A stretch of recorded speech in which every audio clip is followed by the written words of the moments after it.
Assalamualaikum warahmatullahi wabarakatuh. Alhamdulillah, sebagai seorang muslim, sudah semestinya lisan kita tidak pernah berhenti memuji dan memuja Allah. Dua susunan kata ini, Alhamdulillah, adalah kalimat mulia, suci, dan juga sangat besar manfaatnya. Karena sang pencipta Allah subhanahu wa ta'ala telah menjadikan dua susunan kata ini sebagai kalimat syukur, berterima kasih kepadanya. Dan Allah benar dengan firman-Nya, serta juga pasti akan didapatkan bagi orang yang meyakininya, la in syakartum la azidannakum. Kalau kalian bersyukur, maka pasti aku akan tambah.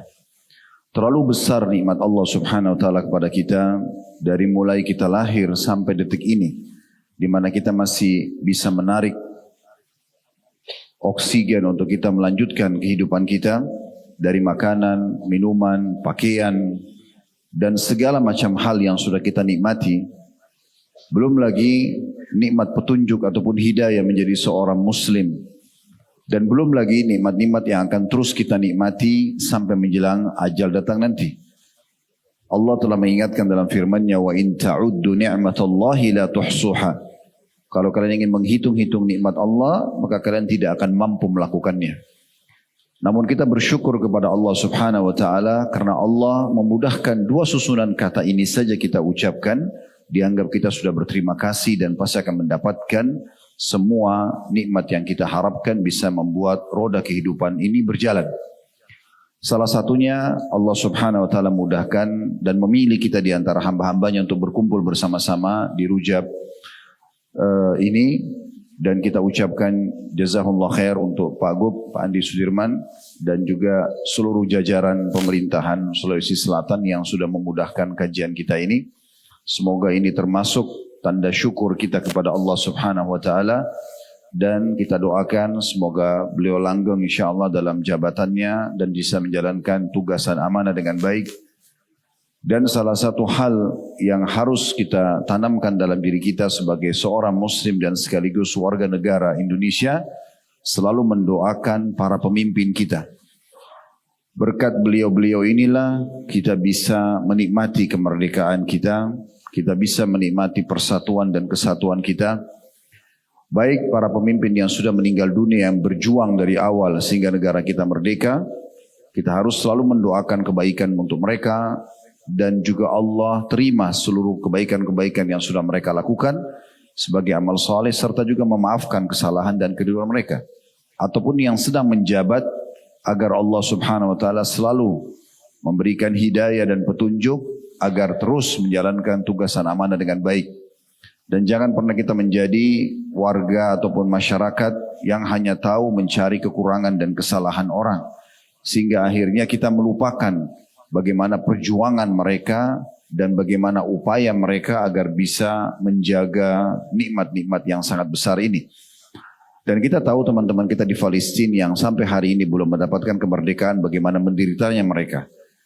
Siapapun yang tinggal di sana sekarang merasa dijajah, dan sudah kita rasakan 350 tahun kita dijajah, dan sekarang sudah 70 tahun lebih, 80 tahun kita Allah berikan kemerdekaan, maka harusnya kita jaga semua ini.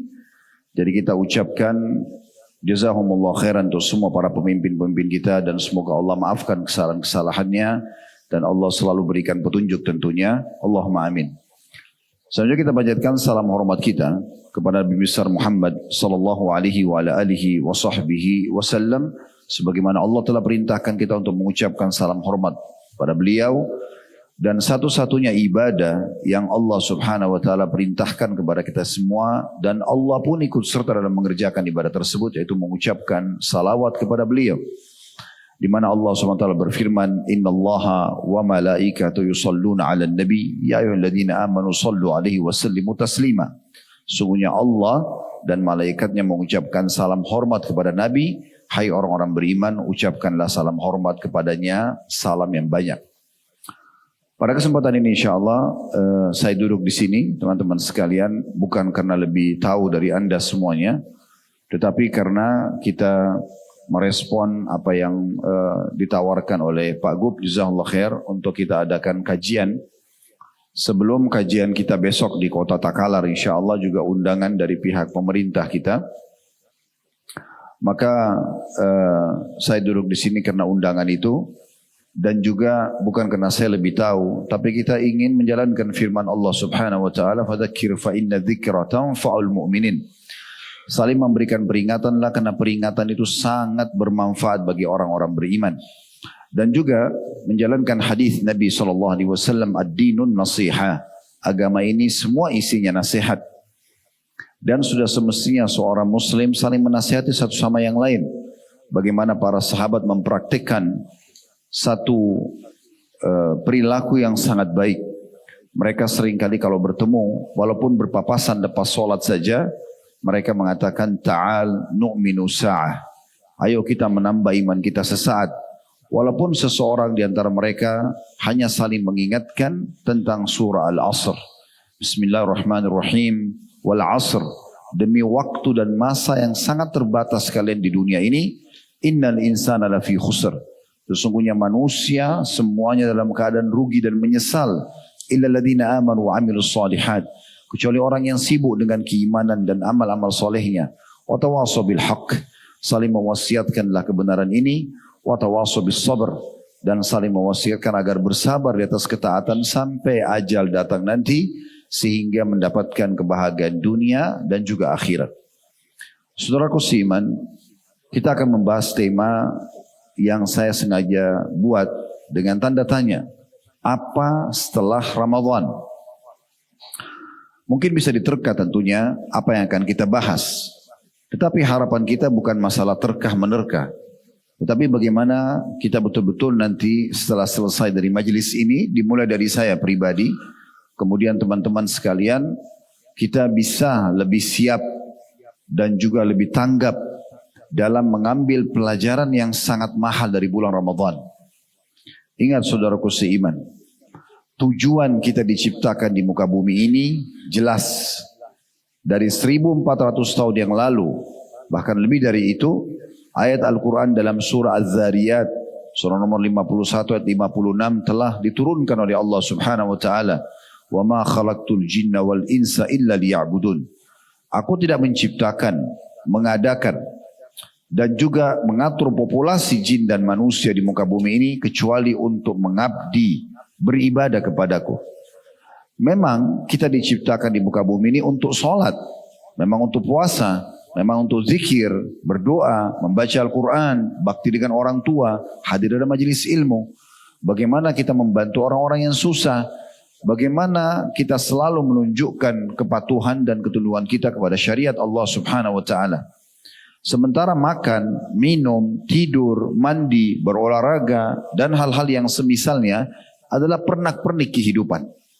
Jangan pernah membalik menjadikan bahwasanya pernak-pernik kehidupan sebagai tujuan utama, sehingga hanya karena makan, hanya karena minum, hanya karena berolahraga, hanya karena mandi, hanya karena ngobrol sama teman-teman, hanya karena mengejar pendapatan dunia, lalu kita lalaikan sholat kita. Lepas dari awal waktunya, atau kita lalaikan puasa, atau terlalaikan zikir pagi petang ataupun zikir yang rutin dikerjakan, atau melalaikan tilawah Al-Quran yang setiap hurufnya mendapatkan 10 pahala, atau melalaikan bakti pada orang tua, patuh pada pemerintah, dan segala macam hal yang merupakan tujuan utama kita. Ramadan telah mengajarkan kepada kita tentang tujuan itu. 30 hari atau 29 hari, kalaupun sampai 29 hari bulan Ramadannya seperti di Saudi kemarin, 29 hari di tahun ini. Di Indonesia kita 30 hari seperti biasa, kadang-kadang tergantung daripada ru'yah hilalnya atau melihat bulannya. Kita betul-betul digodok, tanda kutip di sini, dilatih dan dibiasakan untuk kembali kepada tujuan itu. Baru saja orang-orang beriman merasakan hembusan indahnya udara keimanan di bulan Ramadan. Saya yakin setiap orang di antara kita, walaupun misalnya ada di antara kita mungkin yang masih mengikuti dengan rasa malas kemarin beribadah, tapi dia tetap akan terbawa dengan arus. Apalagi orang yang sudah memaksakan diri untuk beribadah selama Ramadan.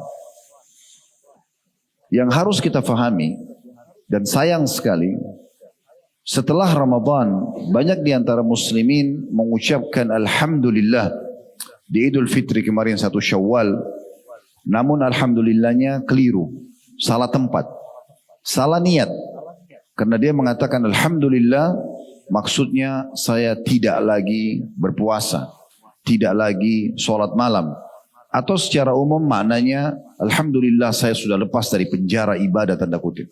Tidak perlu lagi berzikir, baca Quran, tidak perlu lagi tutup aurat, tidak perlu lagi meninggalkan hal-hal yang diharamkan oleh Allah Subhanahu wa taala, tidak perlu lagi menyibukkan waktu dan padatkan seharian penuh siang hari dengan puasa, menjaga, mengorbankan dahaga kita, mengorbankan rasa lapar, mengontrol hawa nafsu karena Allah Subhanahu wa taala, dan tidak perlu lagi malam hari dengan menghidupkan salat malam, jauh dari kitabullah. Ini semua pemahaman yang keliru, dan itu faktanya, itu datanya. Di antara kaum muslimin banyak sekali seperti itu. Sehingga mereka sengaja mengendorkan keimanannya, mengendorkan ibadahnya setelah Ramadan. Padahal tujuan Ramadan bukan untuk itu. Ingat firman Allah Subhanahu wa taala dalam surah Al-Baqarah ayat 183 yang sangat masyhur. Allah berfirman, ya ayyuhalladzina amanu kutiba alaikumus shiyamu kama kutiba alal ladzina min qablikum. Targetnya la'allakum tattaqun. Hai orang-orang beriman, telah diwajibkan untuk kalian berpuasa sebagaimana diwajibkan untuk orang-orang sebelum kalian agar kalian mencapai tingkat ketakwaan. Maksudnya kepatuhan dan ketundukan kepada Allah Subhanahu wa taala. Kalau itu adalah tujuan utama Ramadan, berarti apa yang kita dapatkan di bulan Ramadan itu harusnya kita tarik dan kita terapkan setelah Ramadan sebagai bekal kita 11 bulan ke depan. Kemudian Ramadan akan datang, kita tingkatkan lagi kuantitas dan kualitas ibadah kita dari Ramadan sebelumnya untuk menjadi bekal 11 bulan lagi ke depan, begitu seterusnya sampai ajal datang. Maka saudaraku seiman, harusnya kita mengucapkan Alhamdulillah tepat sasaran, yaitu Alhamdulillah sekarang saya siap menjadi seorang muslim dan mukmin yang jauh lebih kuat imannya, lebih kekar dan lebih kokoh, serta juga konsisten atau istiqamah menjaga setiap amalan-amalan saleh yang merupakan tujuan utama kita diciptakan. Ini poin yang merupakan menjadi inti bahasan kita pada kesempatan ini. Kita coba dengarkan teman-teman sekalian bagaimana para ulama menyebutkan tentang masalah apa yang tadi sempat kita singgung. Ibnu Rajab rahimahullah mengatakan dalam kitab Lataiful Ma'arif, inna min thawabil hasanati al-hasanata ba'daha.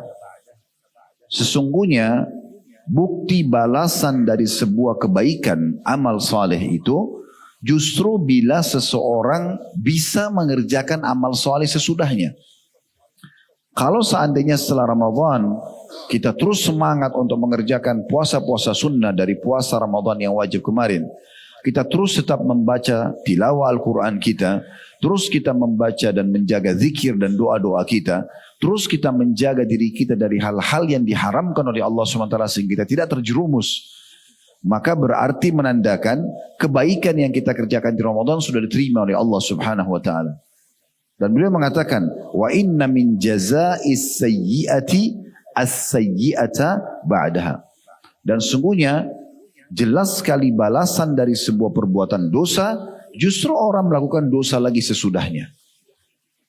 Dalam statement yang lain, Bishr rahimahullah, seorang juga ulama salaf berkata, bi'sal qaum la ya'rifuna haqqan illa la ya'rifuna Allah haqqan illa fi syahri Ramadan. Sungguh satu komunitas yang sangat buruk, pantas dinilai jelek, adalah komunitas yang hanya mengenal Allah dan beribadah dengan benar kepada Allah di bulan Ramadan saja. Inna as-saliha alladhi yata'abbad wa yajtahid as-sanata kullaha.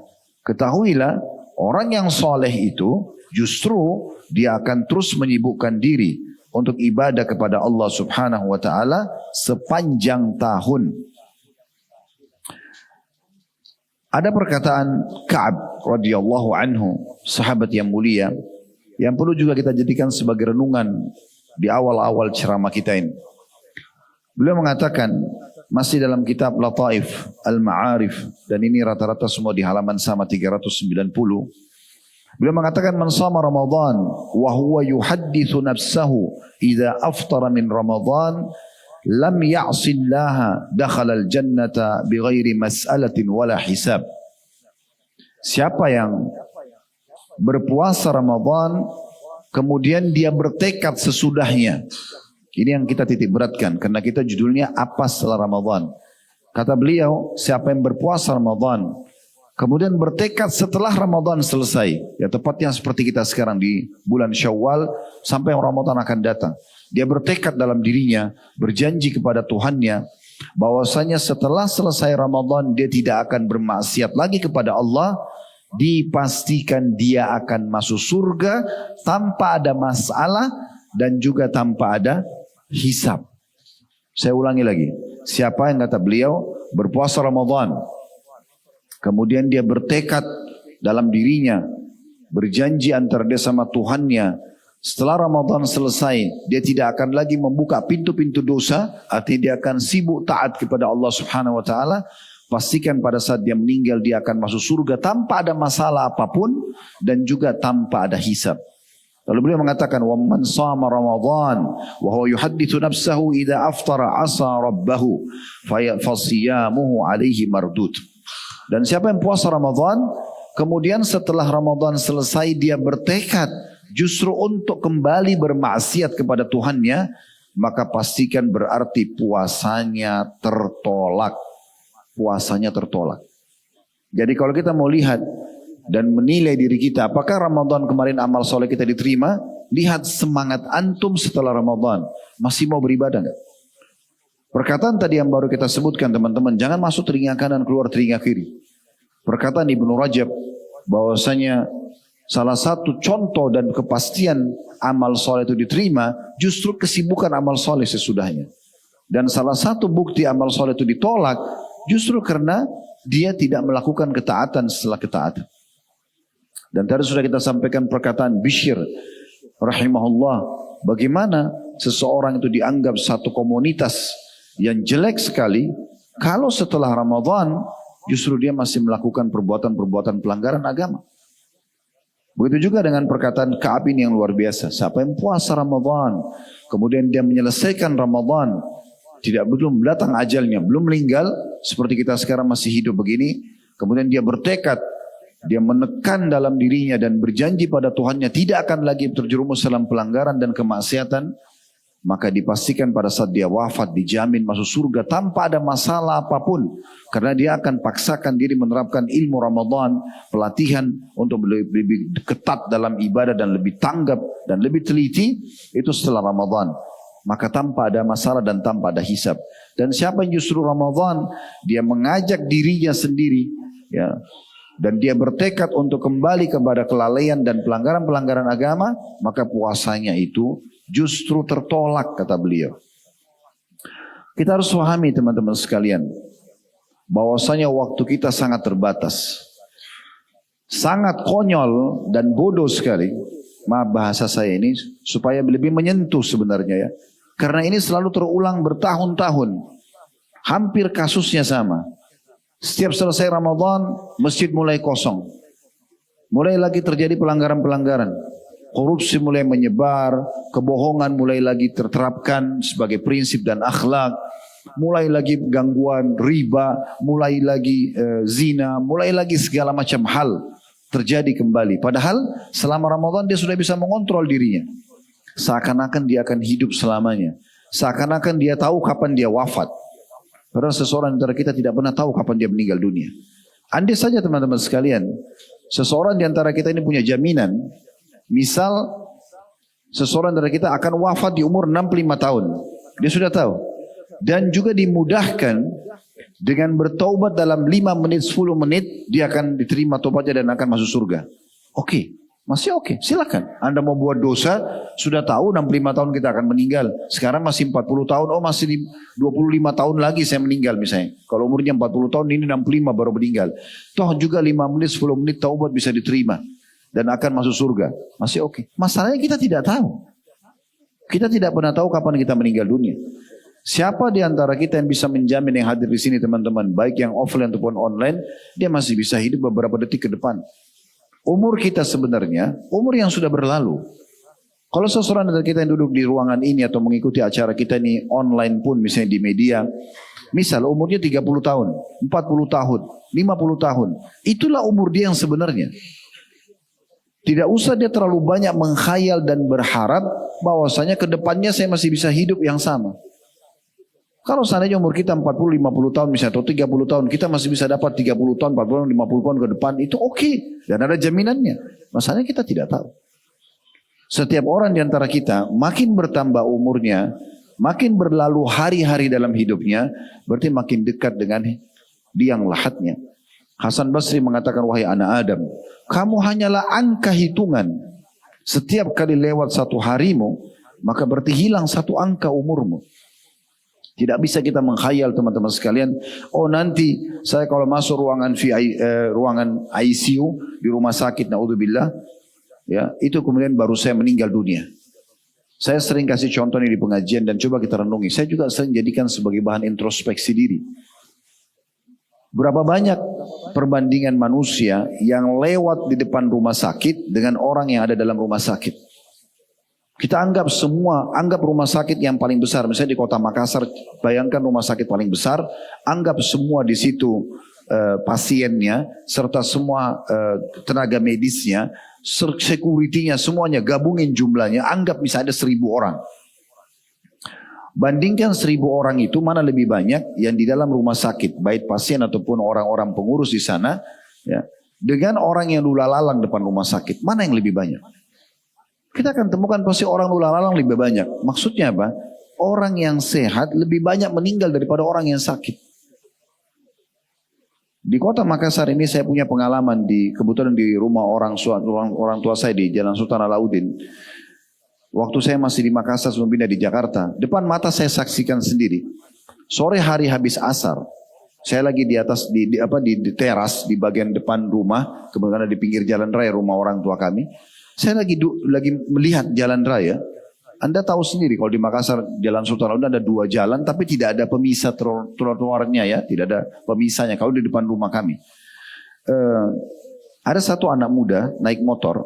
Waktu itu saya tahunya motor baru dia. Dia jalan di depan dia ada mobil truk. Mobil truk ini jalannya lambat. Dia mau melewatin mobil truk itu. Kalau ke kiri, ya. Dia mungkin menganggap dirinya melanggar, mungkin ya. Allahu alam. Dia tidak ke kiri, tapi dia masuk ke jalur sebelah, yang jalur arus lawan arahnya. Tiba-tiba, mungkin seperti kita misalnya mau melewatin sebuah mobil truk. Begitu dia keluar, dari sana ada mobil dengan sangat cepat datang, ditabrak, jatuh. Itu depan mata saya lihat sendiri, jatuh. Kemudian sampai diangkat motor dan orangnya ke klinik orang tua kami di rumah, dan meninggal di tempat itu. Saya waktu melihat orang ini lagi sakarat, masih sempat tergelepar, kemudian dia membuskan nafas terakhirnya. Saya sempat merenungi bahar dan saya selalu jadikan barang renungan sampai detik ini. Makanya saya jadikan sebagai bagian dari ceramah. Anak muda ini saya sangat yakin teman-teman sekalian, waktu dia keluar dari rumahnya dia tidak tahu kalau dia akan tabrakan. Kira-kira kalau dia tahu dia mau tabrakan dia akan keluar? Tentu saja tidak. Tapi dia tidak tahu kalau dia akan tabrakan. Begitulah mudahnya ajal itu datang. Tiba-tiba meninggal di tempat. Diseret, diangkat maksud saya. Kemudian dinaikkan di mobil pickup, dilihat KTP-nya, dibawa ke alamatnya. Sudah meninggal. Keluar dalam kondisi mungkin tadi dia punya angan-angan sangat banyak. Mungkin dia mau beli sesuatu, dia lagi nikmatin motor barunya. Tapi meninggal dunia. Di Jakarta ada kejadian orang keluar dari mall, bawa barang belanjaan cukup banyak. Kemudian tukang parkir kena melihat mobilnya mewah, dia juga bawa belanjaan banyak, ini mungkin akan kasih tips atau bayaran untuk parkir ini banyak. Disambutlah dengan baik oleh tukang parkir, naik di mobil itu, begitu diarahkan kena bagian depan dan belakang mobil dia dihimpit, ada yang menghimpit, jadi dia harus pelan-pelan supaya bisa keluar dan tidak nabrak. Begitu di starter mobil, injak gas untuk mundur, tukang parkir kasih isyarat, tiba-tiba mobilnya mundur dengan sangat kencang dan menabrak dengan keras mobil di belakang. Tukang parkir yang tadinya menghormati orang ini tiba-tiba marah. Bapak apa nggak lihat dan segala macam. Begitu dia marah, ternyata mobil tetap aja gasnya ketekan. Dia curiga, dia dekati, dibuka pintu, meninggal orang itu. Orang yang tadi punya mobilnya tidak akan pernah berpikir sebelumnya mungkin kalau dia akan wafat di situ. Dan ini fakta yang harus kita sadari. Allah berfirman dalam banyak ayat-ayat Al-Quran, "Qul innal mauta alladzi tafiruna min." Katakan, hai Muhammad, kematian yang kalian lari daripadanya, fa innahu mulaqikum, pasti akan menemui kalian. Jadi memang mati itu pasti akan datang. Dan semua yang kita kerjakan teman-teman pasti akan kita terima. Sekecil apapun dari kebaikan kita kerjakan, kita akan terima dan diperlihatkan. Sekecil apapun dosa kita kerjakan akan diperlihatkan dan akan dikena hukumannya. Firman Allah yang sangat masyhur dalam surah Zalzalah, surah nomor 99 dalam Al-Quran, ayat 7 sampai ayat 8. "Wa may ya'mal mithqala dzarratin khairan yarah." Siapa yang berbuat seperti biji sawi dari kebaikan, pasti dia akan melihat dan diberikan balasan. Dan siapa yang wa may ya'mal mithqala dzarratin syarran yarah, dan siapa yang berbuat seperti biji sawi dari dosa, pelanggaran, akan diperlihatkan dan akan diberikan hukumannya. Jeli teman-teman sekalian. Harus jeli kita ini. Harus peka. Kami para dai dan para teman-teman kita yang menyampaikan agama Allah ini, apalagi guru-guru kita para ulama, itu hanya bisa berbicara di podium, menggunakan mikrofon seperti ini, di majelis taklim. Tidak bisa mengawasi Anda setiap saat. Harus Anda yang sadar sendiri.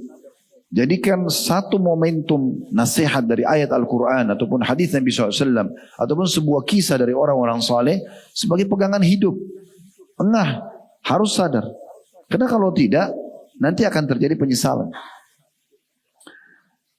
Dalam ayat yang lain, dalam surah Al-Mu'minun, surah nomor 23 ayat 60, ada sebuah ayat yang perlu kita jadikan sebagai renungan juga. Allah berfirman, "Walladzina yu'tawna ma ataw wa qulubuhum wajilatun annahum ila rabbihim raji'un." Terjemahannya, ini tentunya Allah menyebutkan tentang ciri-ciri ahli surga. Orang-orang yang saleh dan patuh kepada Allah. Allah berfirman salah satu ciri mereka adalah orang-orang yang memberikan apa yang telah mereka berikan dengan hati rasa takut. Khawatir karena mereka tahu mereka akan kembali kepada Rabb mereka. Ummul Mukminin Aisyah radhiyallahu anha berkata, "Ya Rasulullah, apakah yang dimaksud dengan ayat ini adalah orang-orang yang berzina kemudian mencuri dan minum khamr, mereka pernah melakukannya lalu mereka ketakutan dengan dosanya itu?" Karena secara letter-let ayat ini seperti itu difahaminya. Orang-orang yang melakukan apa yang dia lakukan, kemudian hatinya khawatir dan takut. Maka Aisyah fahami, apakah ini orang yang pernah berzina, orang mencuri, orang minum khamr? Ya Rasulullah, mereka pernah buat sehingga mereka ketakutan nanti dihukum oleh Allah. Ini ciri ahli surga? Kata Nabi SAW jawaban yang luar biasa. Beliau mengatakan, "La ya binta Siddiq." Tidak wahai anaknya As-Siddiq. Maksudnya Abu Bakar, anaknya Abu Bakar. As-Siddiq julukannya Abu Bakar radhiyallahu anhu. "Walakinnahum alladhina yasumuna wa yusallun wa yatasaddaqun wa hum yakhafuna alla yuqbala minhum." Bukan. Tetapi yang dimaksud dalam ayat ini adalah orang-orang yang sibuk dari puasa ke puasa yang selanjutnya, solat selanjutnya, sedekah selanjutnya, dalam kondisi hati mereka dipenuhi rasa takut dan khawatir tidak diterima dari mereka. Ini ciri ahli surga. Jadi kalau kita lihat dari tafsir ayat ini yang disampaikan Nabi SAW dalam hadis yang Hasan riwayatkan Tirmidzi dan Ibnu Majah ini, artinya orang mukmin itu harusnya setelah selesai Ramadan begini penuh hatinya kekhawatiran. Kemarin Ramadan itu sholat tarawih saya diterima nggak sih? Baca Quran saya diterima nggak sih? Ya, kemudian puasa saya diterima nggak? Ya, apa saya kita lakukan diterima nggak kira-kira? Bukan kita ragu dengan janji Allah, tetapi rasa khawatir ini membuat kita akhirnya lebih hati-hati. Kita berdoa terus agar amal itu diterima dan kita selalu mau menambah amal yang lain karena khawatir kalau itu kurang nantinya. Ini ciri ahli surga. Kata Nabi SAW begitu, tidak wahai anaknya Siddiq, tidak wahai Aisyah. Orang-orang yang dimaksudkan dalam ayat tadi adalah orang-orang yang justru sibuk dari dari puasa ke puasa, dari sholat ke sholat, dari sedekah ke sedekah, sementara hati mereka penuh dengan rasa takut kalau itu tidak diterima dari mereka. Ulaika alladziina yusari'una fil khairati wa hum laha sabiqun. Mereka dihitung oleh Allah adalah orang-orang yang berlumba-lumba dalam kebaikan dan mereka orang-orang yang segera akan mendapatkan balasannya. Di dunia akan dapatkan kebahagiaan karena mereka sibuk dari amal soleh ke amal soleh yang lain. Itu juga di akhirat mereka akan mendapatkan segera balasannya. Ini firman Allah harus kita renungi teman-teman sekalian. Mohon maaf sekali lagi. Jangan jadikan kajian seperti ini teman-teman. Saya tidak datang ke ruangan ini meluangkan waktu untuk datang ceramah. Pak Gub jazakallah khair menyiapkan rujaknya. Ya mungkin teman-teman kameramen datang juga di sini. Ini bukan hanya testimoni dan seremoni. Jangan selalu dijadikan pengajian itu, yang penting saya ikut meramaikan. Saya diajak sama teman atau kerabat. Yang penting saya juga tampil di situ. Ya, misal. Atau mau tes saja. Enak gak saya ikut pengajian? Itu rugi sekali kalau hanya itu. Rugi sekali. Tapi bagaimana kita jadikan itu sebagai ibrah, pelajaran. Setiap kali kita dengarkan tadi saya bilang satu potong ayat saja. Sebuah potongan hadis, sebuah perkataan para sahabat, kisah, sebuah kisah kejadian nyata. Itu jadi ibrah, jadi pelajaran. Harus bisa mengubah hidup kita lebih baik dari sebelumnya. Dan menyadarkan kita akan hari pulang kepada Allah subhanahu wa ta'ala. Dan kita akan terima dari amal-amal saleh apa yang kita kerjakan. Serta akan mendapatkan hukuman dari dosa-dosa yang kita kerjakan. Kalau ada bisikan syaitan dalam diri seseorang di antara kita, seakan-akan mengatakan misalnya, saya kalau menjadi orang baik atau orang soleh, maka mungkin hidup saya akan susah. Ini bisikan syaitan, was-was. Allah menjanjikan dalam banyak ayat Al-Quran, orang beriman itu akan bahagia, akan dipenuhi kebutuhannya, diberikan ketentraman jiwa di dunia dan di akhirat. Jadi itu faktanya. Nabi Muhammad SAW adalah orang yang paling soleh dan paling bertakwa di muka bumi ini. Dan lihat orang-orang yang mengikuti beliau dari para sahabat, Abu Bakar, Umar, Uthman, Ali, Talha, Zubair, dan seterusnya, dan semua sahabat-sahabat, tabi'in, tabi'in, orang-orang yang turun-temurun mewarisi ilmu dan amal-amal soleh seperti mereka. Allah bukakan buat mereka dunia ini. Kalau bukan karena Islam, Abu Bakar, Umar, Uthman, Ali, Khulafaur Rasyidin tidak akan dikenal, tidak akan jadi raja. Mereka adalah manusia biasa di Mekah yang tidak dikenal sebelumnya. Islam yang membuat mereka mulia. Dibukakan pintu-pintu rezeki buat mereka, jabatan buat mereka, kebahagiaan buat mereka. Pasangan hidup ada, anak-anak ada, harta ada melimpah. Bahkan Allah buat mereka menjadi raja-raja dunia. Dikenang kisahnya. Kalau bukan karena Islam, Bilal tidak akan mulia.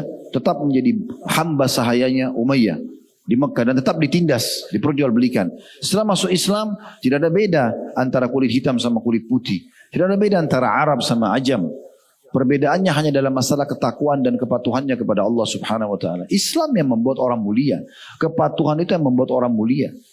Jangan sampai menganggap kalau saya jadi orang soleh, orang soleha, berarti saya akan jauh dari rezeki dunia. Itu omong kosong. Justru kita akan mendapatkan di dunia apapun fasilitas yang kita inginkan. Dan juga di akhirat kita akan mendapatkan berlipat-lipat ganda daripada itu semuanya. Sebagaimana Nabi SAW dan orang-orang saleh yang telah mengikuti beliau dari para sahabat, tabi'in, tabi'in. Dan siapapun yang mengikuti sampai menjelang hari kiamat akan sama. Akibat dari perbuatan akan sama. Dan juga nanti di akhirat akan mendapatkan kebahagiaan abadi di surga. Coba lihat lawannya. Abu Lahab, Abu Jahal, Umayyah bin Khalaf. Mereka punya kekayaan selama di Mekah dulu. Tapi mana rumahnya sekarang? Mana tanahnya? Mana perkebunannya? Mana perniagaannya? Fir'aun di masa Musa alaihissalam. Mana sekarang dia? Mana kepasukannya? Mana baju-baju kebesarannya? Cuma kenangan saja. Di dunia Allah hinakan, di akhirat lebih berat lagi daripada itu. Yang mana anda mau pilih? Mau ikutin siapa? Mau jadi orang baik, orang soleh, atau jadi orang jahat ini? Kan begitu. Dan harus tentukan jalan. Tidak bisa bermain-main dalam masalah ini.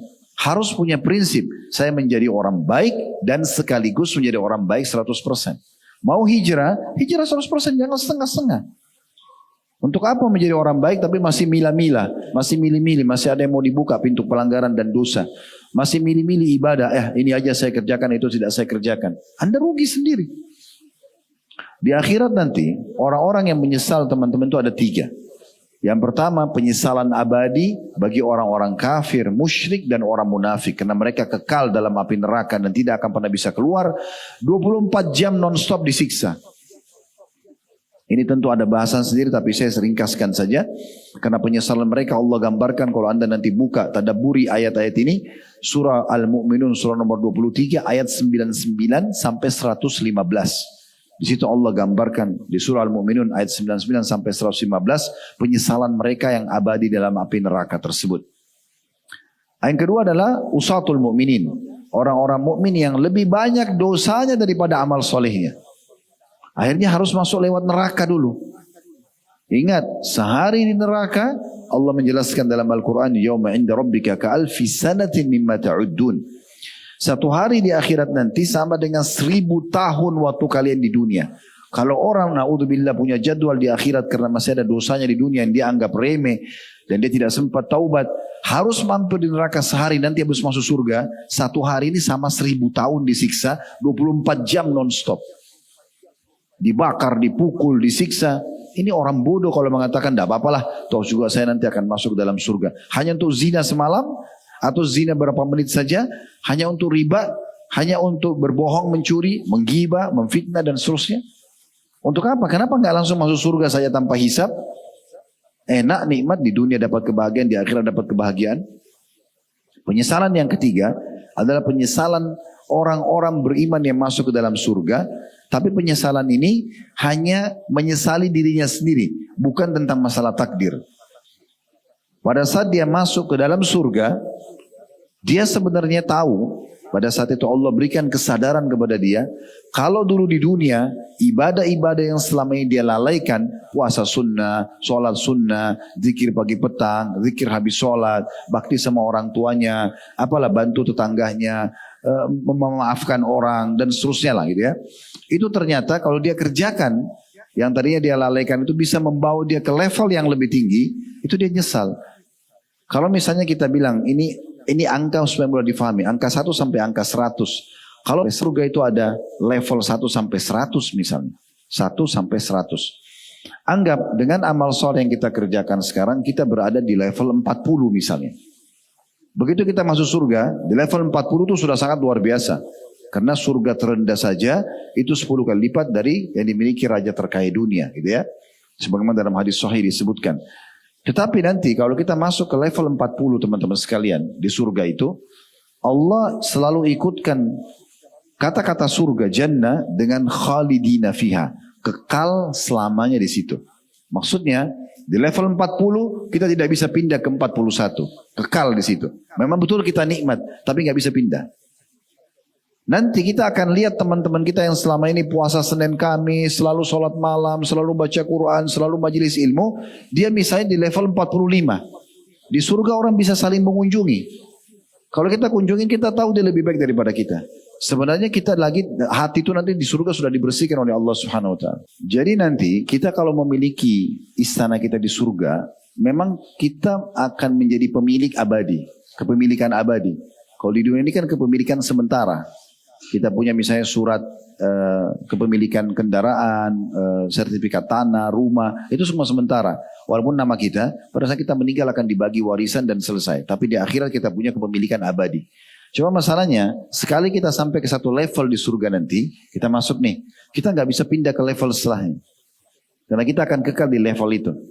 Nah semestinya, teman-teman kita yang ada di level 45, level 60, level 90, kita bisa sama dengan mereka. Kita punya potensi yang sama. Kita punya sama 24 jam, kita punya sama juga dalam satu hari kita punya 2 mata, 2 kuping, 2 tangan, punya peluang sama. Cuma bedanya apa? Dia rajin, kita malas.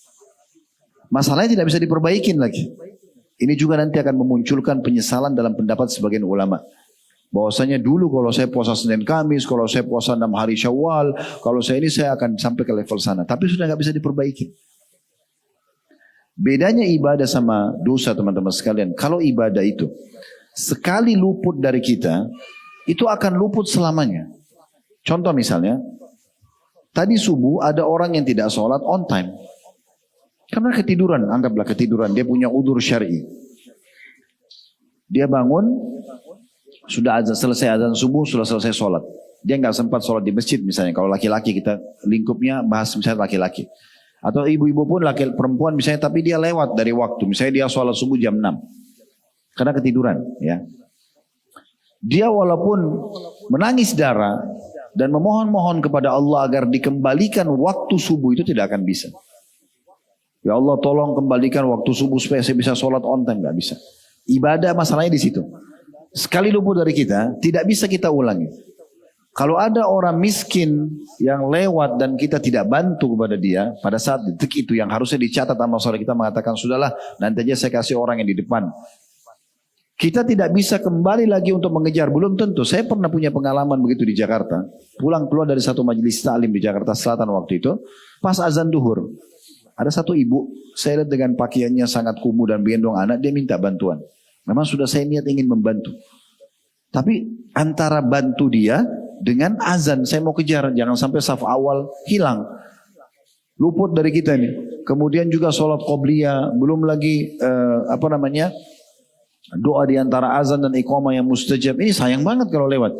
Saya sempat berpikir waktu itu, udahlah nanti habis sholat saya baru kembali saya kasih. Saya pikir ibu ini mungkin akan tunggu ibu-ibu lain dan orang anggota majelis yang keluar untuk bantu beliau gitu.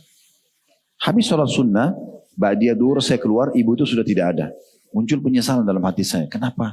Tadi saya nggak bantu ya.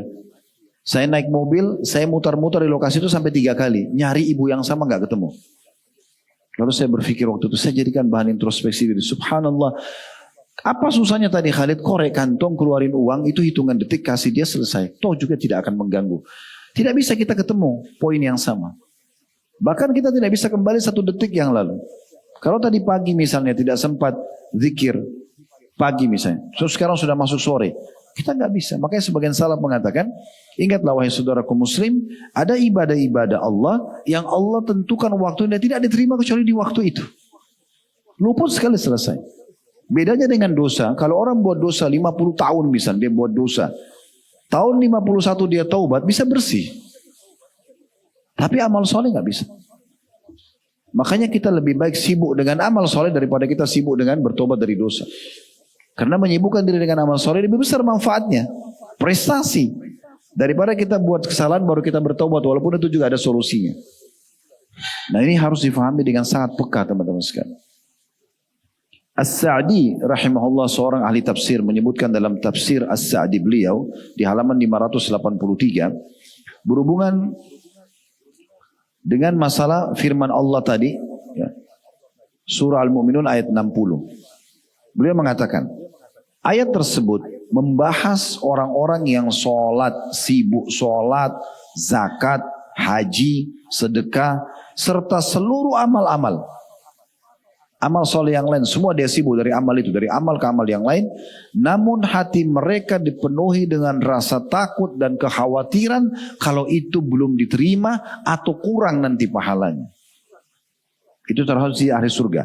Mereka khawatir akan amal-amal mereka ketika dihadapkan kepada Allah.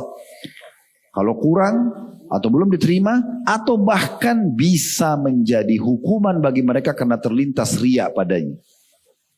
Kalau kita ada di alam ini, di zona ini, kita akan aman.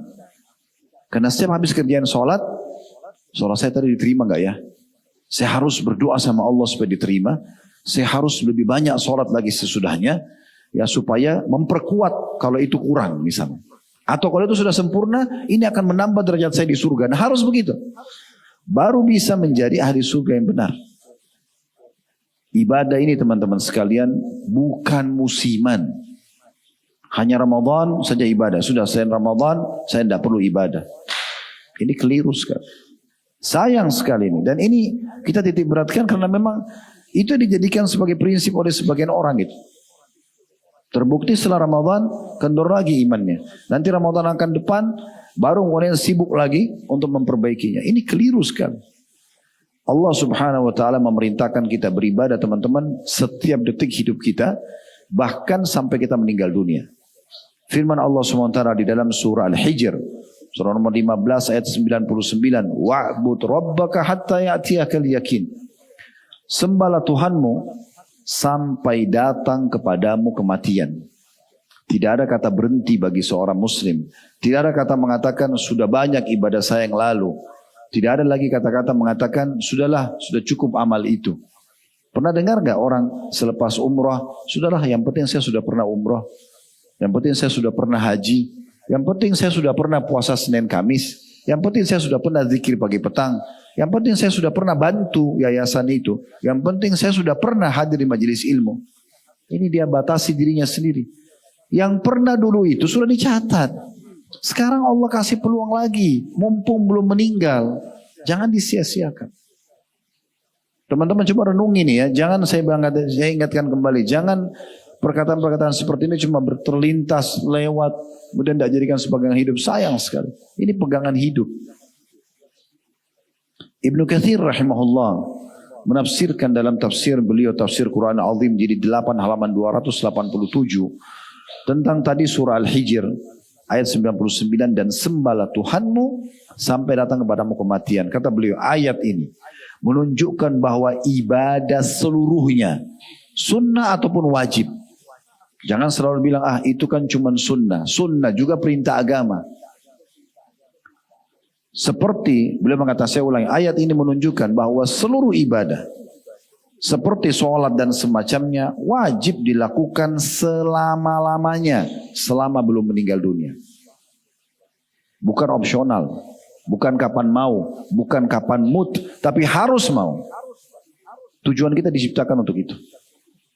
Lalu bagaimana Ustaz kalau muncul rasa malas, ada bisikan syaitan, lawan.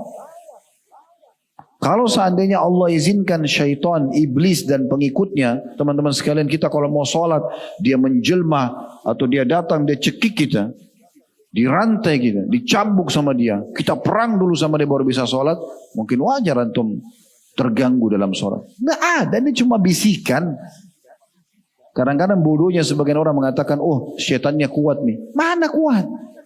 Mana kuatnya? Buktikan. Kalau kuat antum bisa duduk di sini. Kalau syaitan itu kuat, kita bisa puasa kemarin. Kita bisa sholat. Kita bisa tutup aurat. Nggak bisa, nggak bakal bisa. Setiap orang kita dirantai lahirnya oleh syaitan. Ini nggak ada. Kuatnya di mana? Kenapa bodohin diri sendiri? Kenapa selalu mengatakan syaitannya kuat nih? Atau sengaja kita malas-malasan dalam ibadah. Nyesel nanti. Nyesel itu.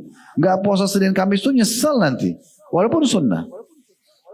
Orang mukmin bahkan jeli dan cerdas, kata Syekh Abu Bakar Jazair rahimahullah. Bahkan semua amal-amal mubah pun bisa diubah menjadi sunnah dengan niat seseorang. Contoh mandi, makan, olahraga, ya, tidur, itu kan mubah semua hukumnya. Mubah. Sebenarnya nggak ada pahalanya, gitu kan? Mubah boleh dikerjakan, tidak dosa, tidak pahala. Tapi bisa diubah menjadi pahala. Kapan kita niatkan dalam hati untuk memberikan hak jasad? Jangan hanya sekedar gerah saya mau mandi. Enggak. Allah yang ciptakan jasad kita. Allah yang berikan kita rasa gerah sehingga kita tidak nyaman. Allah juga yang membuat solusinya dalam mandi. Dan kalau habis mandi segar. Niatkan dalam hati memberikan hak jasad. Jadi pahala. Tidur bukan hanya sekedar ngantuk. Lalu geletakin badan di atas ranjang. Sayang sekali. Mubah saja. Antum tidur 5-6 jam, 7-8 jam itu bisa jadi pahala selama berjam-jam itu. Niatkan memberikan hak jasad. Karena yang menciptakan kita Allah. Yang menciptakan letih dan sakit itu Allah. Yang memberikan solusi istirahat itu Allah.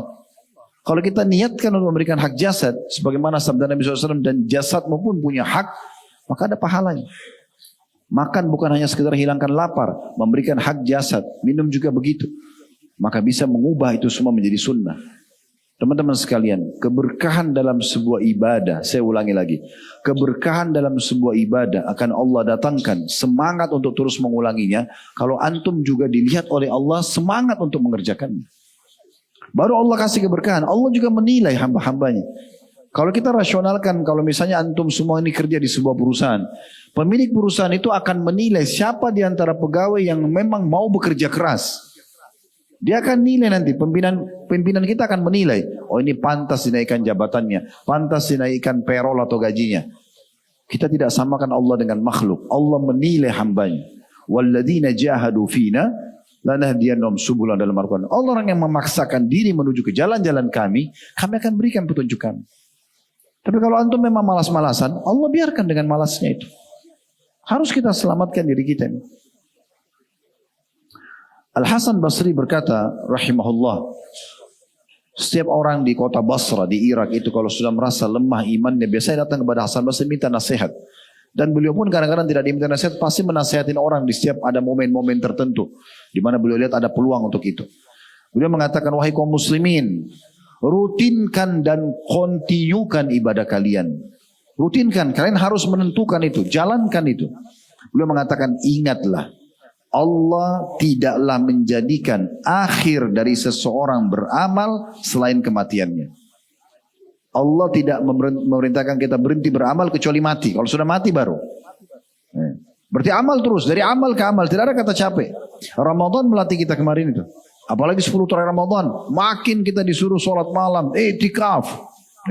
Di Masjid Haram Mekah, selain terawih, terawihnya sampai setengah 11 malam, setengah 1 ada qiyamul lail lagi. Sampai setengah 3, setengah 5-nya sudah azan subuh. Padat sekali. Paginya puasa. Ada orang yang Masya Allah duduk lagi sampai syuruk. Memang harus begitu. Memang harus begitu. Mau derajat yang tinggi di surga, mau dapat kebutuhan kita di dunia dengan baik, ya memang harus memaksakan diri ibadah. Beliau mengatakan, wahai kaum muslimin, rutinkan dan kontinukan beramal. Ingatlah, Allah tidaklah menjadikan akhir dari seseorang beramal selain kematiannya. Ketahuilah, bila syaitan melihatmu rutin dalam beramal, maka ia pasti akan menjauhimu. Mau supaya tidak digoda syaitan, justru memang jadi orang soleh. Syaitan itu tidak berani banyak menggoda orang soleh, karena dia tahu percuma, nggak mempan. Kita kalau sudah rutin sholat, syaitan godain, jangan sholat, kita nggak akan dengar.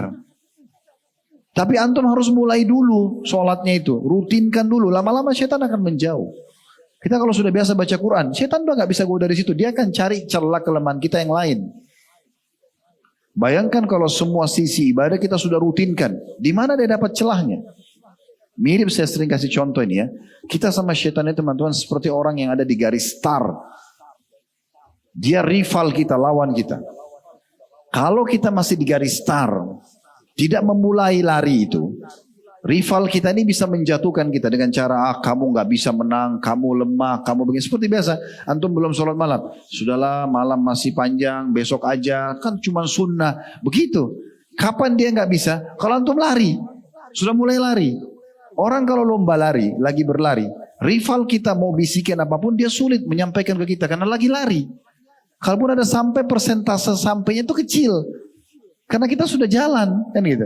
Ramadan sudah memicu kita menjadi jalan kemarin. Jalan puasa, jalan baca Quran, jalan. Kenapa nggak diterapin ini?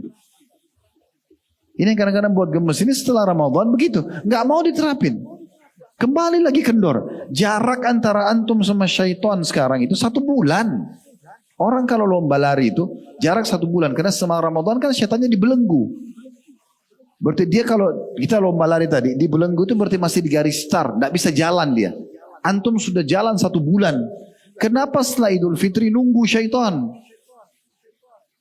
Berhenti dari ibadah, tunggu syaitan datang dekatin dia lagi. Kenapa? Kenapa dibiarin musuh makin mendekat sama kita? Kenapa nggak lari saja? Udah selesai. Selamatkan diri, itu fungsi dari Ramadan. Sayang sekali kalau nggak difahami. Beliau mengatakan, ketahuilah, bila syaitan melihatmu rutin dalam beramal, maka ia pasti akan menjauhimu. Namun bila syaitan melihatmu beramal, lalu engkau meninggalkannya, mulai malas lagi setelah Ramadan, maka syaitan lebih tamak untuk menggodamu. Karena syaitan pikir, oh ini ada kesempatan nih, peluang. Karena orang yang membuka diri. Coba kalau antum mau tawarin satu produk, tapi orang itu nutup diri, nggak mau dengar. Pasti kita akan tinggalkan kan? Antum punya satu produk, mau jual baju misalnya. Antum marketing, mau nawarin ke seseorang. Ini tolong beli baju saya. Enggak, saya nggak mau. Pokoknya dia tutup diri. Lama-lama kita tinggalkan. Itu syaitan akan begitu. Karena orang ini nggak mau terima. Tapi kalau ada celah, ada produk saya ini. Berapa sih harganya?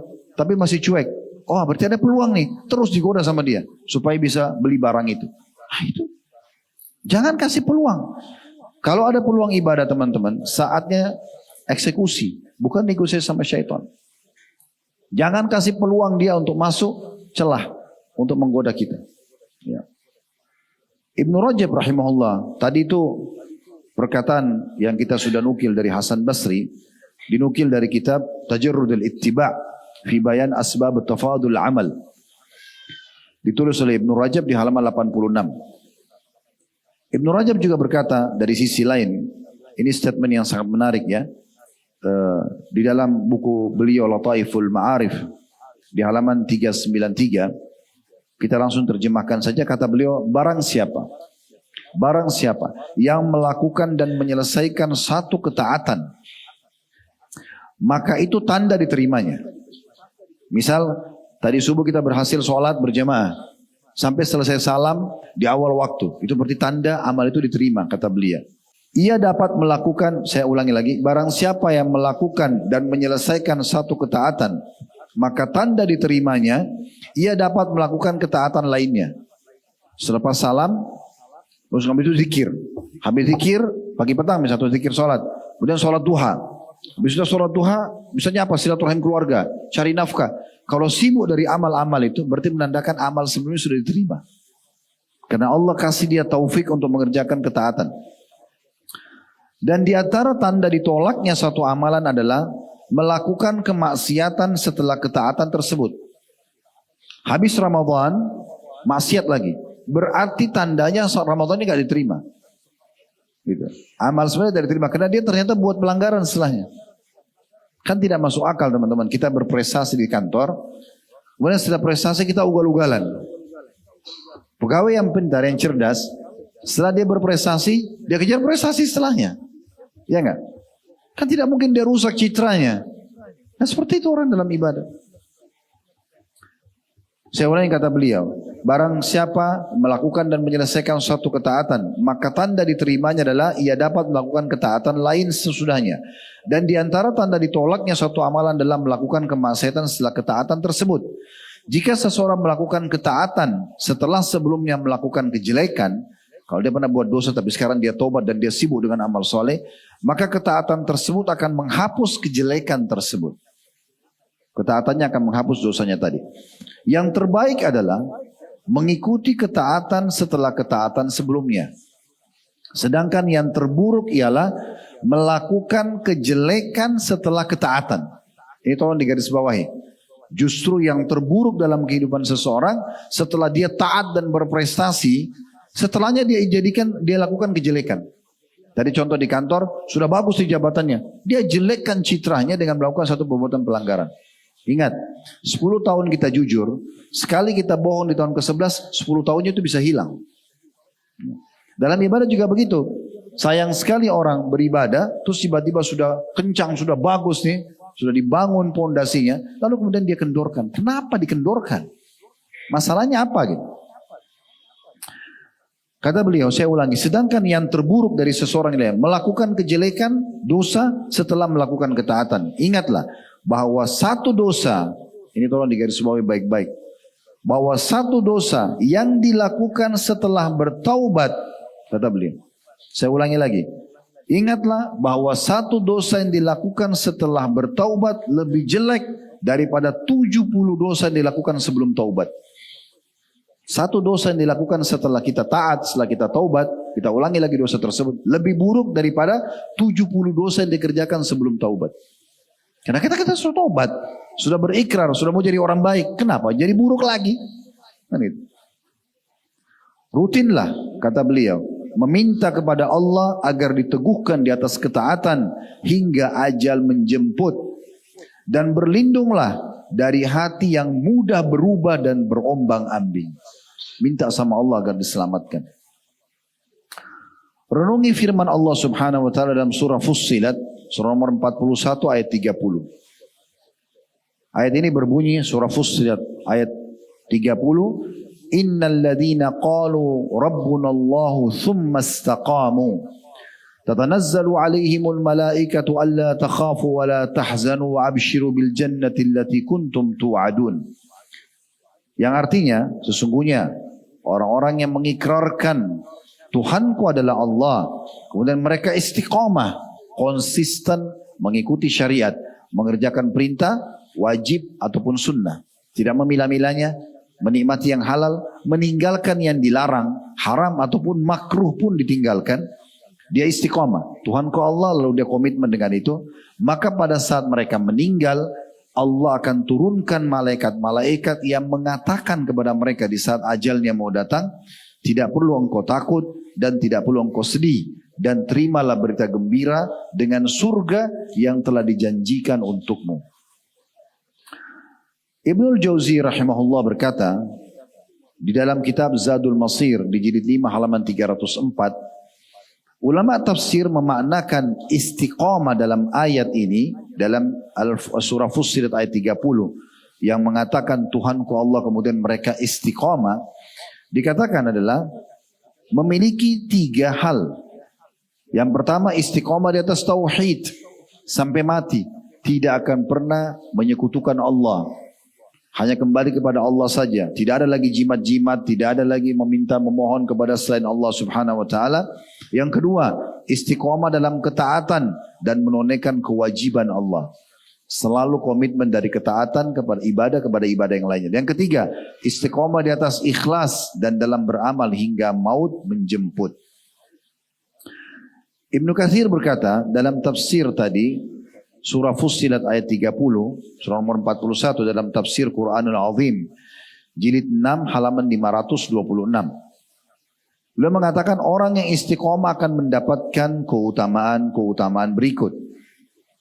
Malaikat akan menghampirinya ketika menghadapi kematian, seraya akan berkata kepadanya. Yang didapatkan, yang pertama, jangan khawatir dengan keselamatan di akhirat. Maksudnya nanti kalau orang itu selama hidupnya, kita misalnya komitmen nih, Tuhan saya Allah, sekarang saya akan istiqomah. Apa yang Allah halalkan saya nikmati, yang Allah haramkan saya tinggali. Apa yang diperintahkan wajib sunnah saya akan sibuk kerjakan semaksimal mungkin, yang haram dan saya akan tinggalkan. Nanti kalau meninggal, itu malaikat akan bilang sama dia, gak usah khawatir, di akhirat ini selamati kau akan selamat. Yang kedua, jangan bersedih dengan dunia yang ditinggal, seperti anak, pasangan hidup, keluarga, pekerjaan, serta hutang, karena Allah pasti akan mengurusnya. Yang ketiga, ia dipastikan akan masuk ke dalam surga. Ia dipastikan akan masuk ke dalam surga.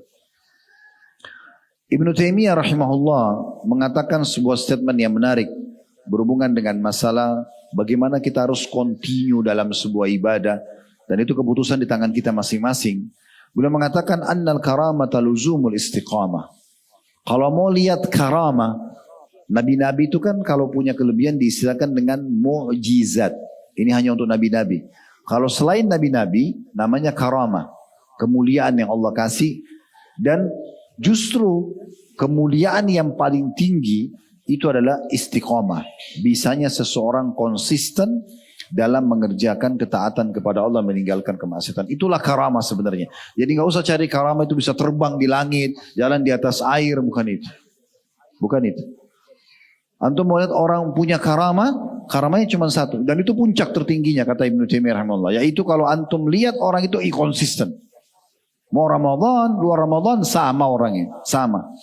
Jelas orangnya selalu sholat tepat waktu, orang selalu menjaga lisannya, menjaga ketaatan, meninggalkan kemaksiatan. Udah, kalau orang begitu berarti itu orang itu punya karamah. Pantas jadi pasangan hidup, pantas jadi sahabat, pantas jadi partner bisnis, pantas jadi tetangga, pantas semuanya. Ya, kalau orang pelan-pelan, sekali dia taat, sekali dia tinggalkan, ini nggak pantas untuk semuanya. Memang harus betul-betul di situ. Dinukil dari kitab Majmu' Fatwa beliau, jadi 10 halaman 29. Kita akan tutup teman-teman sekalian dengan kiat istiqomahnya. Bagaimana kita supaya bisa istiqomah setelah Ramadan ini?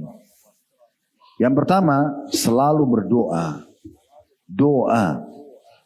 Banyak di antara kaum muslimin menjadikan doa ini kapan perlu. Keliru teman-teman sekalian. Berdoa itu perlu atau tidak perlu? Butuh atau tidak butuh? Berdoa, meminta kepada Allah agar dipertahankan sebuah nikmat jauh lebih afdal daripada musibah sedang ada kalau kita minta solusinya. Jadi misalnya antum sekarang lagi sehat seperti ini, Masya Allah. Semoga Allah jaga kesehatan kita di atas ketaatan kepadanya. Kita misalnya lagi sehat. Kita memohon, ya Allah, tolong pertahankan kesehatanku ini. Atau berkahi kesehatanku ini. Itu lebih besar pahalanya dibandingkan nanti sakit kita minta, ya Allah sembuhin saya. Artinya apa? Tidak ada alasan untuk tidak berdoa. Banyak orang nanti kalau sudah sakit, konsultasi sama dokter, 2-3 dokter gak bisa sembuh, baru sholat tahajud. Baru mohon sama Allah. Baru umroh dan tawaf. Kenapa? Diajarkan dalam syariat Allah subhanahu wa ta'ala, berdoa sebelum aktivitas. Bukankah kita disuruh berdoa sebelum makan, sebelum tidur, sebelum keluar rumah, sebelum biologis, sebelumnya berdoa, minta, ya. Bahkan minta walaupun hal-hal yang mungkin kecil di mata kita. Apa kata Nabi SAW? Mintalah segala sesuatunya dari Allah walaupun sampai tali sendal kalian. Sendal putus, angkat tangan ke langit, hadap kiblat. Alhamdulillah, wassalatu wassalamu rasulullah. Ya Allah, gantikan sendal saya. Hal yang kecil, minta sama Allah. Minta apapun, antum mau masuk ke sebuah tempat, ya Allah mudahin parkiran buat saya. Gak apa-apa, minta. Kalau antum biasakan diri begini dalam doa, nanti hal yang besar antum juga akan minta sama Allah. Karena yang kecil pun antum minta. Allah suruh kita manja sama dia, kenapa gak mau? Nah Allah itu gani, zat yang maha kaya. Allah itu adalah pemilik seluruh kerajaan langit dan bumi ini. Allah suruh kita manja. Doa itu manja kan? Ya Allah kasih, ya Allah mohon. Tidak ada protokolnya itu. Protokol maksudnya sih tanda kutip ya. Tinggal kita alhamdulillah, wassalatu wassalamu rasulillah, puji Allah, baca salat, sampaikan hajat kita. Setiap saat. Di jalanan, di rumah, di ranjang, bisa kita berdoa. Kecuali di WC tentunya kita dilarang, maaf tanda kutip ini. Tapi yang lain berdoa. Kalau kita mau mohon sama manusia, ada waktunya, ada banyak protokolnya. Belum tentu juga kita diterima. Sama Allah diterima. Kenapa? Malas berdoa. Nabi Ibrahim alaihissalam dan anaknya Ismail alaihissalam pada saat sebelum membangun Ka'bah dan selepas bangun Ka'bah berdoa sama Allah. Padahal jelas-jelas Nabi sudah jelas ikhlas. Sebukti-bukti keikhlasan Allah kekalkan Ka'bah dan jadi tempat ibadah setelah dibangun oleh Nabi Ibrahim AS dan Ismail, dan Allah kekalkan pijakan kakinya makam Ibrahim dijadikan sebagai bagian ya rangkaian orang kalau tahu sholat sunnah di belakangnya supaya mengenang. Fihi ayatun bayinatun maqam Ibrahim. Di situ ada jelas tanda-tanda kebesaran Allah dan tanda-tanda kalau Ibrahim memang membangun Ka'bah, jelas bagi orang bisa melihatnya. Tapi Nabi Ibrahim dan Nabi Ismail setelah bangun Ka'bah bilang apa? Rabbana taqabbal minna. Wahai Tuhan kami, terima dari kami. Minta sama Allah. Jadi jangan pernah ya meninggalkan doa teman-teman. Doa itu seakan-akan nanti aja kalau perlu. Enggak. Doa itu kita merasa perlu atau tidak perlu selalu minta. Dan yang tidak kalah penting adalah selalu minta agar kita diistiqomahkan. Karena ini adalah puncak daripada karamah tadi. Di atas ketaatan kepada Allah subhanahu wa ta'ala. Dalam sebuah riwayat yang sahih dikatakan Nabi SAW sering mengulangi doa ini. Ya muqallibal qulub tsabbit qalbi ala dinik. Wahai yang membolak-balikkan hati manusia, kokohkan hatiku di atas ketaatan kepada atau di atas agamamu. Dalam riwayat lain, ya musarrifal qulub sarrif qalbi ala ta'atik. Wahai yang membolak-balikkan hati manusia, alihkanlah hatiku kepada ketaatan kepadamu. Allah kalau sudah buat hati kita ini cenderung dengan ibadah kepadanya teman-teman, betul-betul kita benci dengan dosa itu. Kalau sudah muncul rasa benci antum, jijik dengan dosa, antum mau beribadah itu puncak daripada petunjuk dari Allah SWT. Karena memang kita betul-betul dialihkan hati kita. Memang tidak mau hati ini kecuali ketundukan kepada Allah. Itu luar biasa. Ini yang Nabi SAW, Nabi sendiri Muhammad SAW, manusia terbaik berdoa itu. Bayangkan. Apa yang terjadi? Karena seringnya beliau ulangi depan istrinya di mana-mana. Ummu Salamah bertanya, wahai Rasulullah, mengapa anda sering berdoa dengan doa ini? Seakan-akan Ummu Salamah heran. Anda Nabi, apa anda masih ada sesuatu yang anda khawatirkan? Masih minta supaya Allah mengokohkan hati anda di atas ketaatan? Apa jawaban beliau? Yang namanya hati manusia, wahai Ummu Salamah, selalu berada di antara jari jemari Allah. Siapa saja yang Allah kehendaki, maka Allah akan berikan keteguhan iman. Dan siapa yang Allah kehendaki, maka Allah akan menyesatkannya. Artinya di sini bukan Allah subhanahu wa ta'ala teman-teman sekalian memaksa hambanya dalam kesesatan, tidak. Tapi Allah melihat hambanya. Oh orang ini mau baik, ya sudah saya kasih petunjuk. Orang ini gak mau baik, ya sudah. Ya sudah, Fir'aun tidak mau beriman. Sudah datang Nabi Musa, sudah dakwah, ya sudah biarin sekalian dalam kemaksiatan. Ada orang memang subhanallah, antum mungkin bisa lihat realita di lapangan ya. Ada orang buat dosa, Allah masih sayang sama dia. Dia ke diskotik, dia ke bar, dia buat dosa, Allah masih kasih dia, ada orang yang ingatkan, mungkin pasangan hidupnya, mungkin ada hilang barangnya, mungkin dia berantem di diskotik supaya dia sadar, mungkin dia tabrakan. Ada perasaan menyesal sebenarnya. Kalau orang ini engah, dia segera kembali ke jalan Allah, maka dia akan selamat. Tapi ada orang tidak, memang dia nggak mau. Kembali lagi, makin sumpek, makin ke khamar, makin ke narkotika, makin ke maksiat. Orang seperti ini lama-lama Allah lepaskan dari hidayah. Darah lagi nyangkut dalam hatinya. Mau gempa bumi, mau bencana alam, mau apa tidak gegah bagi dia. Orang beriman itu teman-teman sekalian, kalau hatinya penuh dengan keimanan, satu fenomena kecil aja dalam kehidupannya sudah cukup membuat dia ketakutan. Ya. Makanya sebagian salaf itu mereka khawatir sekali kalau lihat mereka mengatakan saya menyadari kalau saya punya dosa kalau saya lihat perubahan sikap dari pasangan hidup saya. Tetangga bantal, suami atau istri.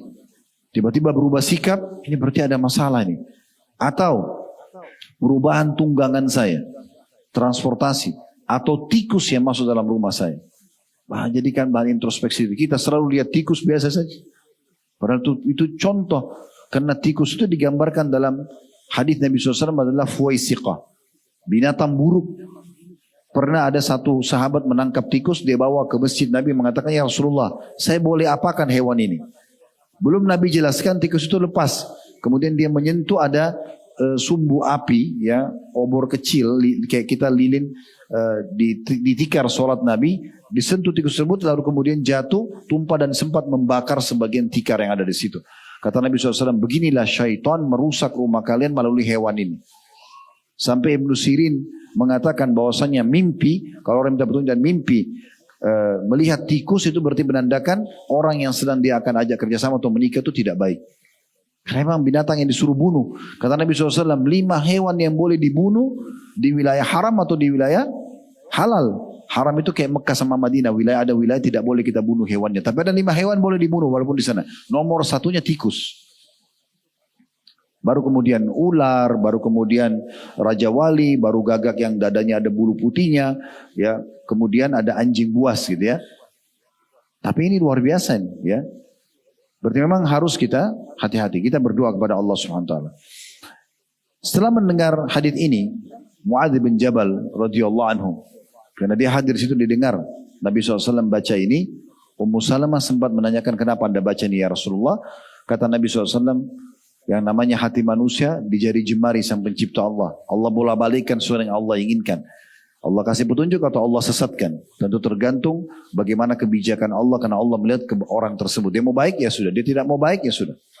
Tapi sebelum dia disesatkan oleh Allah SWT selamanya seperti Fir'aun. Pasti datang peringatan-peringatan. Kalau tidak mau juga enggak. Ibunya ingatkan, bapaknya ingatkan, saudaranya ingatkan, pasangan ingatkan. Kadang-kadang anaknya ingatkan. Fenomena alam ingatkan. Tidak mau juga, sudah dibiarkan sekaligus sudah. Meninggal dalam kondisi mabuk di jalanan. Meninggal dalam berubuh bangunan dalam kondisi berzina. Ya sudah. Hancur sekalian deh. Karena tidak mau enggak. Muadz bin Jabal setelah dengar itu. Lalu langsung membaca firman Allah SWT dalam surah Al-Imran. Surah nomor 3 ayat 8. Ini doa. Rabbana la tuzigh qulubana ba'da idh hadaitana. Wa hab lana min ladunka rahmah innaka antal wahhab. Yang artinya wahai Tuhan kami. Jangan engkau mengalihkan hati kami setelah engkau berikan hidayah kepada kami. Dan berikanlah kepada kami rahmat dari sisimu, sungguhnya engkau adalah zat yang maha memberi. Jadi ini doa yang luar biasa. Ya Tuhan kami, jangan engkau jadikan hati kami condong kepada kemaksiatan. Sesudah engkau beri petunjuk kepada kami dan karuniakan kepada kami rahmat dari sisimu. Karena sungguhnya engkau maha pemberi karunia. Hadis yang diriwayatkan oleh Tirmidzi dan juga Imam Ahmad. Ini yang pertama, selalu berdoa. Yang kedua teman-teman sekalian, paksakan dalam beramal. Rutinkan. Hanya antum sendiri yang bisa selamatkan diri. Saya mau teriak-teriak begini 10 jam pun, kalau antum sendiri tidak mau bergerak, tidak bisa. Harus antum yang mau bergerak. Oh ya, saya mulai sekarang mau berzikir, saya mau majelis ilmu, saya mau berubah, saya mau jadi orang baik. Lupakan perkataan manusia. Oh nanti teman saya bilang apa, nanti keluarga saya bilang apa. Biarin mereka bilang apa. Mau dibilangnya apa? Soalim, ahli surga, biar. Tidak apa. Masa gara-gara perkataan begitu antum tidak mau taat kepada Allah? Biar aja mereka katakan. Tidak masalah. Karena memang kita sedang lakukan kebaikan gitu ya. Dan dalam beramal teman-teman, rutinkan. Ingat, kualitas itu akan mendatangkan kuantitas. Jaga kualitas ibadah antum, nanti kuantitasnya meningkat. Contoh, kita baru mau belajar sholat malam. Oke, Ustaz saya cuma bisa mampu kerjakan 2 rakaat dulu. Tidak masalah, 2 rakaat kerjakan. Tapi jaga kualitasnya. dengan kekhusyuannya, benar ya, gerakannya. Karena kalau sholat itu bertemu 3 hal, tepat waktu, tepat gerakan, tepat bacaan, maka dia khusyuk gitu ya. Misal dia kerjakan 2 rakaat, dia konsisten kerjakan. Kualitas ini nanti akan datangkan kuantitas. Nanti itu akan terdorong untuk tambah 2 rakaat lagi, 2 rakaat lagi sampai sempurna. Makanya amal yang paling dicintai oleh Allah SWT adalah amal yang rutin dikerjakan walaupun sedikit. Dalam hadis yang sahih riwayat Bukhari Muslim kata Nabi SAW, "Ahabbul amali ila Allah Ta'ala adwanuha wa inqal." Sungguhnya amal yang paling Allah cintai adalah amal yang rutin dikerjakan walaupun sedikit. Yang penting selalu konsisten mengerjakan. Jaga kualitasnya, nanti kuantitasnya akan meningkat. Tidak usah juga terlalu dikagetkan diri. Ya misalnya langsung mengerjakan hal yang besar. Orang baru memulai sholat malam, tiba-tiba sholat jam 2 malam bacanya Al-Baqarah. Itu juga jadi susah buat dia. Tidak masalah inna ataina wal asr. Tidak masalah sholat duha dengan 2 rakaat dulu. Tidak usah buru-buru ke 4 rakaat atau 8 rakaat. Mulai saja dulu. Yang penting kita kerjakan. Jaga kualitasnya, nanti akan datang kuantitasnya. Yang ketiga, berikan semua haknya. Karena ibadah itu kemana-mana. Ibadah itu lebar sekali bahasannya. Ada ibadah berhubungan dengan hak Allah Subhanahu Wa Taala. Ada ibadah berhubungan dengan hak manusia orang sekitar kita. Kerabat, tetangga, pemimpin, bawahan. Ya. Ada juga yang berhubungan dengan diri kita sendiri. Semua bisa masuk dalam bab ibadah.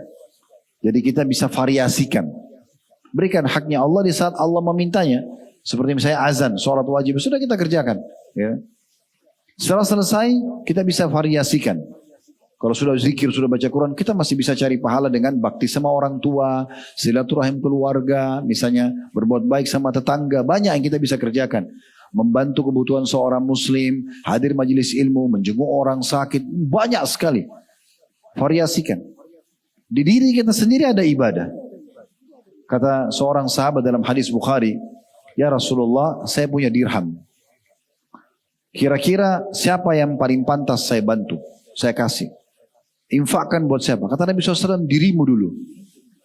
Silakan kebutuhanmu, sampo, sabun, odol, baju, silakan pakai. Kalau kita niatkan untuk memberikan hak jasad kita, jadi pahala.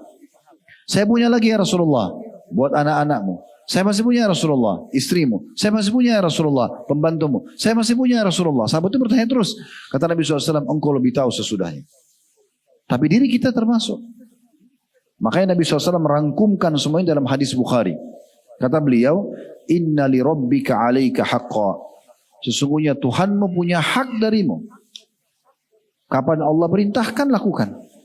Seorang salaf berkata kepada murid-muridnya, "Usahakan engkau selalu hadir dan berada di paling depan di saat Allah memintamu." Azan udah paling pertama, sah pertama. Jihad paling pertama, sedekah paling pertama, baca Quran paling pertama. Tampil di situ. Maka itu yang terbaik. Kemudian dikatakan Nabi SAW, "Wali nafsika alaika haqqa." Dirimu juga punya hak. Boleh kamu tidur, boleh kamu olahraga, tapi niatkan memberikan hak jasad, ibadah. Gitu kan? Kami sering kadang-kadang kalau olahraga dan kita sempat live di beberapa momen ya, saya selalu bilang kepada teman-teman pemirsa yang mengikuti, kita bisa menjadikan momentum olahraga seperti ini adalah ibadah. Niatkan memberikan hak jasad, maka itu akan bisa mendapatkan pahala. Begitu juga dengan makan dan seterusnya. Kemudian wali ahlika alaika haqqa. Keluargamu juga kerabatmu punya hak. Istri punya hak, suami punya hak, duduk, ngobrol, penuhi kebutuhan anak-anak, saudara, paman, tante. Ini semua sumber pahala yang sangat besar. Ngobrol sama mereka, penuhi kebutuhannya, berikan nasihat, pecahkan permasalahannya dan seterusnya. Fa'ati kulladzi haqqin haqqa. Berikanlah semua itu haknya. Jadi yang pertama berdoa, yang kedua paksakan dan rutinkan ibadah itu walaupun kecil, walaupun sederhana tapi mulai dulu dan selalu jaga kualitasnya akan datang kuantitasnya. Yang ketiga berikan hak masing-masing dan itu juga masuk dalam masalah ibadah. Yang keempat jangan lupa komunitas. Komunitas ini penting sekali teman-teman sekalian. Tidak boleh kita bersama komunitas yang buruk kalau kita mau baik. Tidak bisa. Tinggalkan semua grup-grup yang ada di WA, ya. Isinya situ reunian, ada yang baik dan buruk di dalamnya. Tapi kan di situ Ustaz ada juga orang-orang saleh atau salihah. Tapi ada juga orang buruk. Tidak bisa. Ini akan perang ini. Salah satunya akan mempengaruhi antum nanti. Kalau orang japri pribadi, ada kebutuhan antum, kebutuhan orang itu mau nanya silakan. Tapi antum berada di satu komunitas. Di situ antum bisa terpengaruh. Bisa yang soleh kirim cuplikan ceramah antum dapat manfaat. Bisa juga yang fasik ini kirim cuplikan maksiat antum terpengaruh. Jangan ada di situ. Kita lemah. Jangan bilang oh saya kuat kok. Tidak bisa. Kenapa nggak ada di grup yang semuanya orang soleh saja? Tiap hari cuma ceramah, putih tirawal. Kenapa nggak di situ aja? Lebih aman. Kan gitu. Tetap kita kenal orang.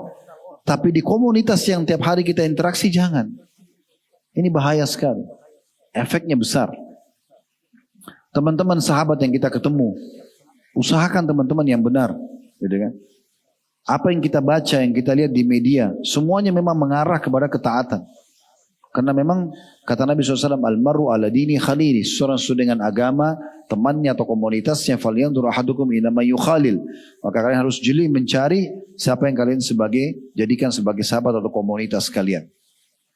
Jadi nggak bisa sama sekali kita melalaikan masalah ini. Yang terakhir, yang kelima teman-teman sekalian, seringlah mengingat kematian.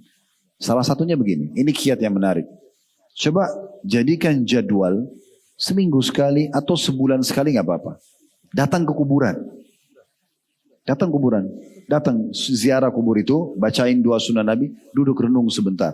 Lihat gundukan tanah sama batu nisan itu, di dalamnya ada orang yang seperti kita, manusia juga, tapi mungkin jauh lebih baik dari kita. Lebih tampan, lebih cantik, lebih pintar, lebih kaya, lebih banyak prestasinya. Sekarang sudah mati.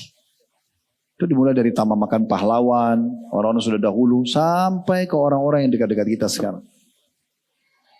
Makanya Nabi SAW mengatakan, kafa bil mauti dzakira. Cukuplah mati menjadi peringatan yang sangat baik. Dan kata Nabi SAW, kuntu nahidukum an ziyarati kubur fazruha fa inna tudzakkirul akhirah. Dulu di Mekah saya larang kalian ziarah kubur karena belum ada kuburan umat Islam yang kayak waktu pindah di Madinah atau kayak kita sekarang. Masih banyak kuburan orang-orang kafir gitu ya. Tapi di Madinah ziarahilah karena itu mengingatkan kalian tentang akhirat. Ingat, datang. Lunakkan hati kita dengan itu. Ada orang di antara kita misalnya, naudzubillah, mudah-mudahan tidak, tapi kalau diuji, anak-anaknya masih jauh dari agama, bawa ke kuburan itu. Ajak Nina, lihat kuburan ini. Kita akan meninggal seperti ini. Atau ada kerabat yang meninggal dunia, ikut datang sholatin, pikul jenazahnya, hadir di situ lihat. Kalau kita bisa hadir dalam prosesi memandikannya di situ, bagus. Laki-laki sama laki-laki, perempuan sama perempuan. Jadi kita tahu ini jenazah. Apalagi kalau orang itu kita kenal baik, kita tahu dulu dia beraktivitas, dia makan sama kita, dia jalan sama kita, tahu orang. Sekarang sudah meninggal, tidak bisa buat apa-apa. Bahkan orang meninggal nggak bisa protes, ya. Kalau dia tidak mau dikafani misalnya atau tidak mau dibawa ke kuburan, tidak bisa. Dan kita pun akan menuju ke sana. Salah seorang dari kita pasti akan setiap orang dari kita pasti akan menuju ke sana, teman-teman. Tinggal tunggu siapa yang duluan. Maka bersiaplah untuk itu. Dalam penutupan ceramah kita kata Nabi SAW, orang yang cerdas adalah orang yang selalu mengingat kematian dan punya persiapan untuk itu. Dan orang yang bodoh, ajiz, dungu adalah orang yang selalu berangan-angan. Allah Maha Pengampun, nanti saja, besok saja, nanti kesempatan lain, orang lain aja saya bantu, dan seterusnya. Ya, dia berharap angan-angan pada Allah, dia tidak beramal. Maka ini adalah orang yang bodoh dan orang yang dungu. Karena dia selalu terbawa dalam kelalaian. Semoga Allah SWT membuat kita selalu istiqamah di atas ketaatan. Allah panjangkan umur kita di atas kesempurnaan ilmu, iman dan amal saleh. Serta Allah maafkan dosa-dosa kita semuanya. Dan semoga juga Allah menyatukan kita semua kelak di surga Firdausnya tanpa hisab. Mana disatukan dalam majlis ilmu kita ini. Allahumma amin. Sekali lagi kita berdoa agar Allah Subhanahu wa taala selalu menjaga persatuan, kesatuan dan kemerdekaan negara kita. Allah memberikan petunjuk para pemimpin menjalankan tugas dan amanah dengan baik, serta Allah membalas dengan sebaik-baik balasan kepada jasa-jasa yang sudah mereka berikan untuk negara kita, untuk kita dan agama kita ini. Serta juga semoga Allah jadikan kita masyarakat yang selalu gotong royong dengan pemerintah untuk menjalankan kebaikan-kebaikan, program-program yang positif, dan akhirnya negara kita bisa menjadi negara yang maju dan juga menjadi contoh bagi yang lainnya. Dan juga semoga Allah SWT menyembuhkan siapapun yang sedang sakit di antara kita, melunasi utang yang sedang terlilit utang, dan memenuhi semua hajat-hajat dunia dan hajat akhirat kita dengan semaksimal dan penuh keberkahan. Dan semoga Allah satukan kita semua di surga Firdausya tanpa hisab. Dan jangan lupa juga kita doakan semoga saudara kita di Palestina diberikan kemerdekaan oleh Allah Subhanahu wa taala, diterima para syuhada mereka, diikhlaskan niat mereka, dan juga Allah SWT berikan kemenangan kepada mereka. Subhanakallahumma bihamdika asyhadu an la ilaha illa anta astaghfiruka wa atubu ilaik. Wa sallallahu nabiyana Muhammadin wa akhir da'wana alhamdulillahi rabbil alamin. Wassalamualaikum warahmatullahi wabarakatuh.